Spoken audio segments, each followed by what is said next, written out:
because I didn't see you. My name's Adam Collins, Live Oak resident for 44 years.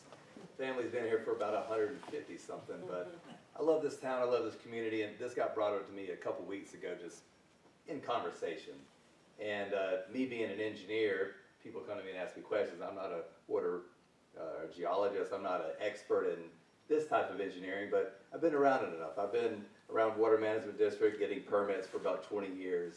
And one thing I've noticed about Water Management District, no offense to people that do business with the work for them, but they focus on the wrong things. If it's water management, this is something that wasn't managed right. Like getting out ahead of the curve, and they do things like come after my father, who was a landowner, and he plants pine trees, but he used to plant watermelons, and I think he has 2 million gallons a day capacity limit, but he doesn't pump it. So they want to take that away. In essence, he's preserving it, right? Because if that's allocation they can't give to somebody else, he's got it but not using it. To me that seems like counterintuitive of what management is, but I just want to get up here and encourage everybody, because just this gentleman right here, I've never met him before, never heard him speak, but he does a lot of work. I mean, this is a lot of work and has an encyclopedic knowledge of the issues. And I'm not an activist. I don't consider myself in any way special in that regard, but I just started getting into politics because of issues in our community. I fought the, the development they wanted to put just south of town because it was too dense, and I called out the engineer's traffic study as short-sighted. Yes. He was mad enough to threaten me. So, there's a lot of special interest involved in these things, and if we don't do stuff like this, I mean, I don't want to be here. I know y'all don't want to be here. I'd rather be eating dinner or playing pickleball with my kids, but you have to. We've been complacent long enough, and that's how this has got to this point. So don't think you can't do anything. My grandfather, I don't know if y'all know him, he passed away, Hank Hodak. He went all the way to the state legislature and got a law passed on his own, writing letters, making calls. It was something about protecting seniors from phone scams or something like that. And he had enough of it, and he went and did something about it and got the law changed. So one person can do something. Right. One person can upset a developer and get something stopped that's not ready. One person can start a website and get all this information and encourage people. We can do something. Don't get discouraged. Like, take all these facts. I know it's a lot of information, but go to the website.